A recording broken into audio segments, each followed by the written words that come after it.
During the 20th century, owning a home became one way to realize the American dream.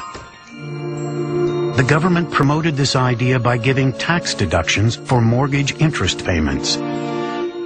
Property ownership turned citizens into stakeholders, a stabilizing force in our democracy.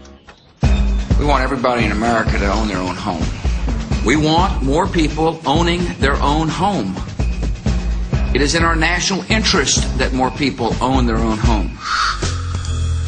That sentiment yielded unintended consequences, however. An enormous housing boom over the past 10 years drove home values up 87%. Television shows advertised the idea that anyone could make a killing in real estate. Suddenly, home buying became a speculator's game. That speculating was enabled by increasingly easy credit.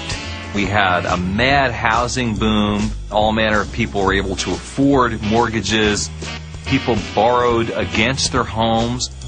And Wall Street was looking to turn these loans into complicated derivatives, which they then sold all over the world, which created this just hyper market of finance. There was a great credit expansion, and the consequence of that credit expansion was rising prices and everyone feeling like they were all going to get rich. Easy credit was not a creation of our time. In fact, the whole idea was invented in the 20s. Before then, people didn't buy something until they'd saved up enough to pay for it.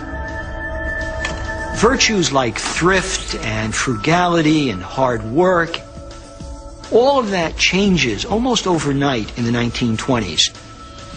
And Wall Street becomes the form of instant gratification.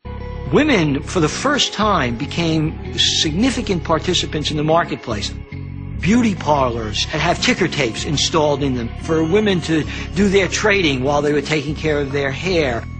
Taxi cab drivers were playing the market.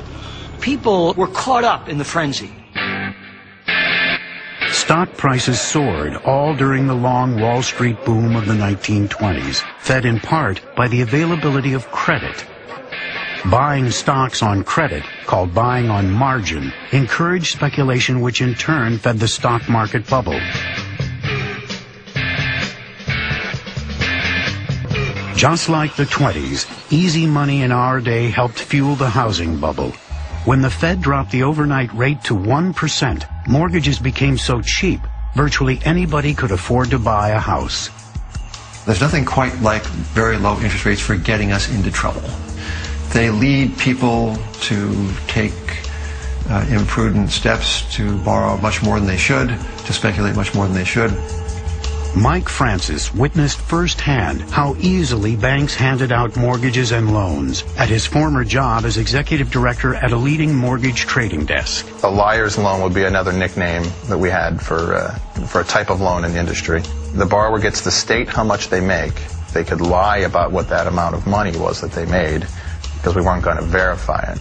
Eventually, we would not require that they have a job, that they just show they have a credit score and that they breathe on a mirror and they could get a loan. In one state, credit became so easy to get you didn't even have to be alive to get it. In Ohio, during the recent subprime mortgage crisis, 23 loans were written for people later discovered to be deceased.